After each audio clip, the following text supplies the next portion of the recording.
नेपाल और भारत दोनों देशों के रिश्ते उतने पुराने कहे जाते हैं जितना हिमालय है। पर्वत के एक पार भारत और दूसरी ओर नेपाल। नेपाल के बहुत सारे लोग हमारे यहाँ नौकरी करते हैं और भारत के तमाम लोग वहाँ खरीदारी करने और रोजमर्रा के कामों के लिए जाते हैं। लेकिन बीते कुछ दिनों से दोनों देशों के बीच सीमा के आसपास के इलाकों को लेकर खींचतान चल रही है। नेपाल ने एक नया नक्शा बनाया है जो भारत को मंजूर नहीं है।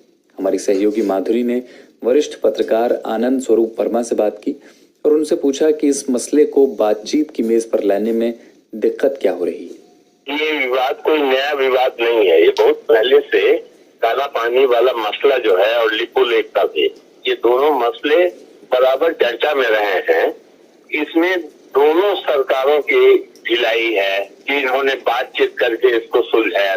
नेपाल के अपने जेन्युइन ग्रीवेंसेस हैं, उसको भारत देख नहीं पाता है, इसलिए कि भारत एक बड़ा राष्ट्र है। और उसके बाद आप कहते हैं कि ये चीन की तरफ मुखातिब हो रहा है। नेपाल के दो ही पड़ोसी देश हैं, एक भारत है और एक चीन है। अगर भारत इस तरह से करेगा तो जाहिर सी बात है कि वो अपनी मदद के लिए कहीं तो हाथ फैलाएगा। तो खैर ये मामला कुल मिलाकर बातचीत करके हल करने का है। टेबल पर बैठ करके नक्शे को रख के दोनों के अपने ग्रीवेंसेस हैं। काला पानी नेपाल का हिस्सा है। इसको 62 के बाद जब चीन से लड़ाई हुई थी, राजा महेंद्र से अनुरोध करके भारत सरकार ने कुछ समय के लिए उसे लिया था। ये थे वरिष्ठ पत्रकार आनंद स्वरूप वर्मा। अंग्रेजों के जमाने में ही नेपाल और भारत के बीच एक संधि हुई थी जिसमें दोनों देशों की सीमाएं तय कर दी गई थी। ये पूरा मसला आखिर है क्या, समझा रही हैं माधुरी। भारत और नेपाल की कहानी बहुत पुरानी है, उतनी ही पुरानी जितनी जमीन, पहाड़ और समंदर की कहानी हुआ करती है। हम इस कहानी को सन 1800 के आसपास से शुरू करते हैं, जब नेपाल के गुरखा राजाओं ने भारत की कुछ जगहों को हासिल कर अपना साम्राज्य बढ़ा लिया था। सतलुज नदी से लेकर तीस्ता नदी तक सिर्फ नेपाल था। देखा जाए तो आज के हिमाचल के कांगड़ा से लेकर पूर्व में सिक्किम तक नेपाल। ईस्ट इंडिया कंपनी गुरखाओं के बढ़ते प्रभाव को देख रही थी। अवध का कुछ तराई इलाका भी गुरखाओं के पास था और ईस्ट इंडिया कंपनी को वो क्षेत्र चाहिए था नेपाल क्रॉस कर तिब्बत से व्यापार करने के लिए। कंपनी और नेपाल के बीच युद्ध हुआ। आखिरकार जीत कंपनी की हुई। नेपाल के साथ एक संधि हुई, सुगौली संधि।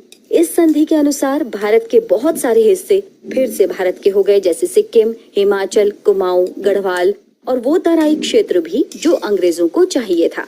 नेपाल की सीमा तय कर दी गई, महाकाली नदी से लेकर मेची नदी तक। यहाँ तक कि भारत की आजादी के बाद भी साल 1950 में सुगौली संधि को शांति और मैत्री संधि का नाम देते हुए यही सीमा मान ली गई। दरअसल दिक्कत ये है कि महानदी के पास एक और नदी भी है और इन दोनों के बीच के हिस्से को लेकर ये विवाद शुरू से चल रहा है कि ये हिस्सा किसका है। सुगौली संधि के अनुसार नेपाल इसे अपना इलाका मानता है, जबकि भारत इसे अपना हिस्सा कहता है। यहीं पर है काला पानी, लिपुलेख और लिम्पियाधुरा, जिन पर फिलहाल विवाद हो रहा है।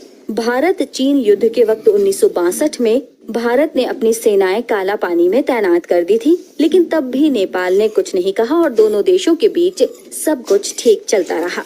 मगर साल 2015 में जब नेपाल ने अपना संविधान बनाया, तब मधेशियों के उपद्रव की वजह से भारत और नेपाल के बीच जरूरी सामानों की सप्लाई रुक गई और तभी से ये संबंध थोड़ा बनने बिगड़ने शुरू हो गए। अब भारत ने लिपुलेख से सड़क बना ली है। इस बात पर नेपाल फिर से बिफर गया है और उसने अपना नया नक्शा जारी कर दिया है, जिसमें दिखाया गया है कि ये सभी क्षेत्र उसके हैं।